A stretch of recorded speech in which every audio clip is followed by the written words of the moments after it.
Welcome to Alchemy. My name is Dennis William Hauck, and together we will explore the ancient mysteries of alchemy. True Imagination in Alchemy.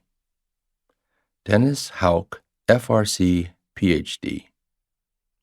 Dennis William Hauck, Frc Phd, is the curator of the new Alchemy Museum at Rosicrucian Park, and was the curator of the Rosicrucian Alchemy exhibit, now on display in the Rosicrucian Egyptian Museum. Frc Hauck is a recognized leader in the emerging field of consciousness studies and has contributed to a number of related fields, including the history of science, mathematical logic, psychology, and the scientific study of mystical experiences. He is a popular author and lecturer, working to facilitate personal, cultural, and global transformation through the ancient principles of alchemy. Frc Hauck has written several books and many papers and articles, including several that have been published in recent issues of the Rosicrucian Digest and the Rose Croix Journal. There's a riddle from the Middle Ages that describes the true nature of the first matter, a mysterious, etheric substance that is the source of all transformation. The key to life and death is everywhere to be found, but if you do not find it in your own house, you will find it nowhere. Yet, it is before everyone's eyes. No one lives without it. Everyone has used it. The poor usually possess more of it than the rich.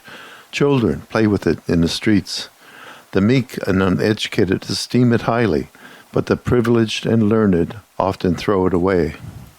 It is the only thing from which the philosopher's stone can be prepared, and without it, no noble metal can ever be created. The riddle tells us that this secret power is commonly used and is in plain sight, but it is most obvious where we live, in our own minds. Children play with it, and humble poor people use it more than snobbish rich people. The uneducated lower class prizes it, but the educated higher class believes it is an idle waste of time. Yet this hidden ability that so many condemn and take for granted is the only path to real wisdom and the only way to perfect anything. One of the authors in the 12th century Turba Philosophorum, an assembly of philosophers, describes it as a thing which is found everywhere, which is a stone and no stone, contemptible yet precious, hidden, concealed, and yet known to everyone.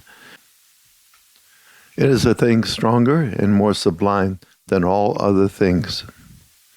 It is familiar to all men, young and old, explains the author of Gloria Mundi, Glory of All Worlds, 1620. It is found in the country, in the village, in the town, in all things created by God, yet it is despised by everyone. No one prizes it, though next to the human soul, it is the most beautiful and most precious thing upon earth, and has the power to pull down kings and princes. How you answer the riddle has a lot to do with your concept of reality.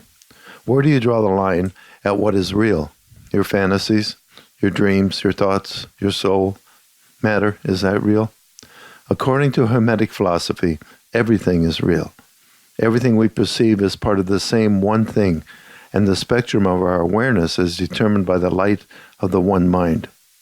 That primal light is reflected in each person's consciousness, in the light of imagination, which is the answer to our riddle. My 10-year-old nephew once described imagination as walking around inside your mind. For alchemists, it was a private world of infinite possibilities where much of the great work took place. To differentiate it from idle fantasy and daydreaming, they called it the true imagination. It is a special kind of mental imagery or visualization that is directly connected to the ground of reality. In our culture, we are taught to reject the true imagination and sever our ties to the hidden reality while we are still children. Families, schools, churches, authorities of all types deny our inborn connection to the divine mind and replace it with their own dogma. There is a secret stone, explains one 14th century alchemist, hidden in a deep well, worthless and rejected. Our most precious stone, laments another, cast forth upon the dunghill, being most dear, is made the vilest of the vile. According to Paracelsus, the true imagination leads life back to its spiritual reality, and it then takes on the name of meditation. What he meant was that the true imagination envisions the divine source of anything, which can then be explored and understood through meditation.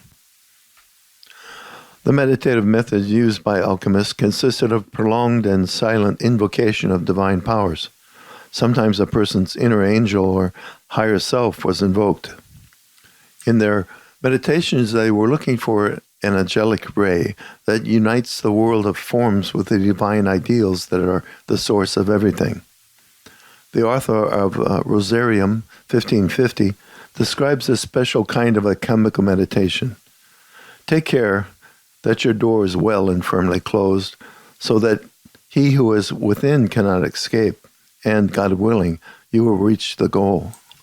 Nature carries out her operations gradually, and indeed, I would have you do the same. Let your imagination be guided wholly by nature, through whom the bodies regenerate themselves in the bowels of the earth. And imagine this with true, and not with fantastic imagination. The true imagination envisions the subtle processes of nature and connects them with their divine archetypes. It attempts to capture the seed of the world as the divine mind dreams it. Therefore, when Hermetic writers speak of seeing with the eyes of spirit, they are describing a process that penetrates the deeper genesis of things beyond their outward appearance. Alchemists believed imagination is a piece of heaven concealed within us, a divine connection to the cosmic one mind.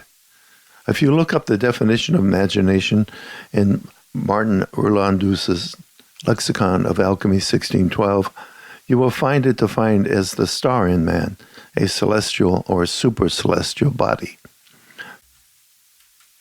The alchemist concept of imaginatio, explains Carl Jung, 1875 to 1961, is the most important key to understanding the opus. We have to conceive of these imaginal processes not as the immaterial phantoms that we readily take fantasy pictures to be, but as something corporeal, a subtle body. The act of imagining was like a physical activity that could be fitted into the cycle of material changes that brought these about and was brought about by them, in turn.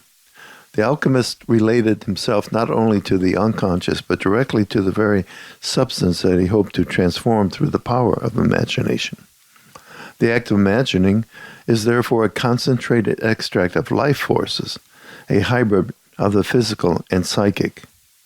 From his lifelong study of alchemy, Jung developed a new discipline of transpersonal psychology and a therapeutic method he called the active imagination that uses the imagination as an organ of understanding.